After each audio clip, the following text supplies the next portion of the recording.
Hola a todos, bienvenidos a un nuevo video. Hoy vamos a hablar de una de las partes más importantes de Ámsterdam, que es el Ajax. Fundado en el 1900, es uno de los 3 clubes de fútbol más grandes de Holanda, junto con el PSV de Eindhoven y el Feyenoord de Rotterdam. Estos 3 clubes son los 3 grandes de Holanda por cantidad de títulos, cantidad de hinchas y por sobre todo nunca haber descendido. Como dice la bandera independiente, los grandes nunca descienden y después descendieron el día de mi cumpleaños. Qué mala leche, qué puta madre, qué alto mufa, qué alto mufa, qué alto mufa, qué alto mufa. Mundialmente conocido por haber ganado 3 Champions League en los 70 y el año pasado llegó a la semifinal. Para los que no son futboleros, la Champions League es el torneo de fútbol más importante de Europa. Algo así como la Libertadores versión europea. Si saben lo que es la Libertadores, seguro saben lo que es la Champions League. Así que esa referencia fue una mierda. Los hinchas del Ajax son conocidos como los Super Joden, que en holandés significa super judíos. Esto viene porque al principio el primer estadio del Ajax estaba ubicado en un barrio mayormente judío y aunque ni los hinchas, ni los jugadores, ni los directivos, nadie era judío, ellos adoptaron esto como su emblema o su bandera. Así que no es para nada raro ir a la cancha y ver estrellas de David, cantos en hebreo y cosas así. Generalmente cuando estás en la cancha los escuchas decir Joden, Joden. Ahora acompáñenme al lugar donde empezó todo. Vayamos al viejo estadio.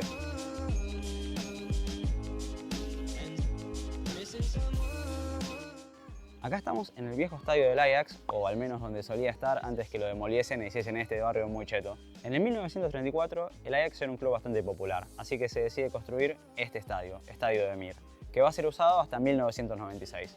El estadio tenía capacidad para 30.000 personas, pero en 1980 ese estadio nada más podía albergar 20.000 personas porque las medidas de seguridad cambiaron con el tiempo. Si bien no queda ni la tribuna, ni la pelota, ni los vestuarios, todavía te puedes dar cuenta que en este barrio se sigue respirando fútbol. Y ahora les voy a mostrar por qué.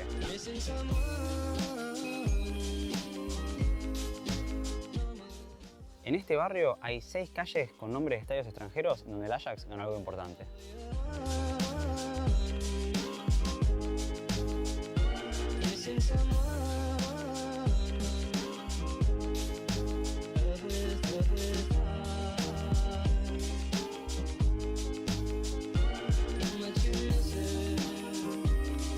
En este barrio hay 13 puentes con nombres de viejas glorias del Ajax. Tuvieron que usar puentes y no calles porque en Ámsterdam no se le puede poner el nombre de una persona viva a una calle. Entre esos jugadores está Krol, Neskens y por supuesto... ¿El más grande quién es? Cuando se habla de quiénes fueron los mejores jugadores de fútbol de la historia, Johan Cruyff aparece siempre entre los primeros 5 nombres. Fue la figura de un club que ganó absolutamente todo en su momento. 3 Champions al hilo y le ganó una Intercontinental Independiente. Es imposible grabar acá, es imposible. Hay un auto cada un segundo. Se dice que muchos pueden jugar al fútbol, pero muy pocos pueden cambiar el juego. Cruyff fue uno de ellos, el emblema del fútbol total. Hasta inventó una jugada conocida como el giro de Cruyff. Hoy en día la hacen todos los jugadores, pero en su momento él fue el primero al que se le ocurrió. Los más viejos seguramente se acuerden de la final del Mundial 78 en la que Argentina le ganó a Holanda. Bueno, Cruyff no jugó ese Mundial, pero ayudó a Holanda a clasificar. Todo el mundo se pregunta acá por qué el mejor jugador de la historia de Holanda no fue a jugar el Mundial donde su equipo llegó a la final y podría haber ganado un Mundial que nunca ganó. O sea, Holanda nunca ganó un Mundial. Muchos creen que Cruyff no fue al Mundial 78 por la dictadura militar que había en el país en ese momento. Cruyff más adelante contó la verdad y dijo no fueron motivos políticos los que lo llevaron a no jugar. De hecho, él fue a jugar a Barcelona en pleno franquismo. Tampoco fue que estaba peleado con la dirigencia, como se decía. Lo que Cruyff explicó 30 años después fue que un año antes del Mundial hubo un intento de secuestro hacia él y su familia en Barcelona. Entraron a su casa, le pusieron un arma en la cabeza. Cruyff dijo que esta experiencia lo cambió completamente, que empezó a valorar otras cosas en la vida y dijo que no se sentía en condiciones para ir a jugar el Mundial el año siguiente. Dijo que uno tiene que estar al 100% para jugar un Mundial y él no estaba al 100%. Acá no falta la gente que se pregunta qué hubiese pasado si Cruyff hubiese jugado ese Mundial. Nos queda la incógnita por siempre, ¿no? Encima, en esta esquina aceleran a propósito. Cierro esta sección sobre Cruyff con un detalle que yo no conocía y me encantó. Cruyff, los últimos años de su carrera, como muchos jugadores, decide volver al club de sus amores. Dice, bueno, vuelvo al Ajax. El Ajax le hace un contrato por 3 años. Cruyff juega los primeros 2 y al tercero el Ajax le dice, ¿sabe qué, Cruyff? Estás viejo, cobras mucho, no te vamos a renovar. Y Cruyff dice, ah, ¿sí? Bueno, ¿sabes qué? Me voy a jugar al Feyenoord, el eterno rival del Ajax. Ustedes pensarán, último año de carrera, Cruyff ya estaba viejo, fue a chorear como el ratón Ayala de Racing. El Feyenoord vuelve a ganar la liga después de 10 años y Cruyff termina como mejor jugador del torneo. Ahora, les pregunto a ustedes, ¿qué sentirían si el mejor jugador de su club, el mejor jugador de la historia de su club, decide irse el último año, cruzar la vereda y a jugar al eterno rival?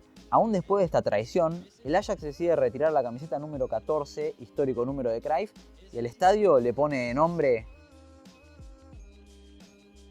Johan Cruyff Arena. Perdón, se me trabó el cerebro. Johan Cruyff Arena. Acá estamos... Acá estamos en el Estadio Nuevo, un estadio inaugurado en 1996, moderno, de última generación, con capacidad para 55.000 personas sentadas. Para los futboleros, por más o menos 15 euros pueden entrar al estadio, hacer el tour, ver las camisetas, ver copas, ver los vestuarios, todo el backstage. Dato no menor, si sacan la tarjeta iAmsterdam, este tour ya viene incluido, así que si vienen a la ciudad para hacer un par de cosas, hagan las cuentas porque en una de esas tal vez les conviene sacar la tarjeta. El estadio nuevo fue construido en una zona más alejada del centro que el anterior. Sin embargo, sigue siendo súper fácil llegar. Hay una estación de metro y tren, también podés venir por bicicleta. La verdad que está bastante copada la zona. Hay un montón de barcitos, hay un Decathlon, hay un IMAX. Está bárbaro porque cuando termina un partido ves todo el mar de bicicletas yéndose del estadio y bueno, también el metro colapsado. Bueno, ahora vamos a hablar de una de esas curiosidades que a mí me encantan, que es el logo del Ajax. Ajax pasó por 4 logos en su historia. El primero, cuando fue creado en 1900, duró hasta el 1911, cuando el Ajax sube a Primera División. Ahí hay un problema. El Sparta de Rotterdam jugaba con la misma camiseta que el Ajax y como solo se podía tener un tipo de camiseta, no existía la camiseta suplente en esa época, el Ajax fue obligado a cambiarla pagando derecho de piso, porque el Sparta era el que ya estaba en primera. Entonces, en 1911, el Ajax cambia la camiseta y empieza a usar la banda central roja como la conocemos hoy en día.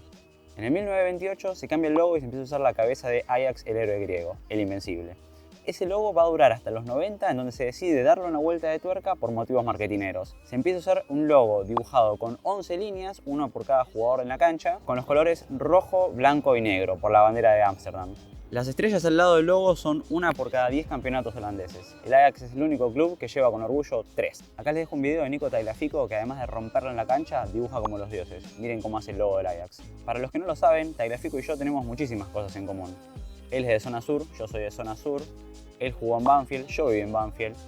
Él jugó en Independiente, yo soy hincha de Independiente. Él se mudó a Ámsterdam para jugar en el Ajax al mismo tiempo que yo me mudé a Ámsterdam. Él juega de 3, yo jugaba de 3, porque era muy petizo para ser central y no había nadie que quiera jugar ahí. Era eso o quedarme en mi casa.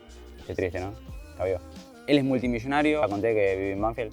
Bueno, llegamos al final del video. Si les gustó, denle like, suscríbanse al canal, toquen la campanita para no perderse ningún video nuevo y bueno, nos vemos en el próximo.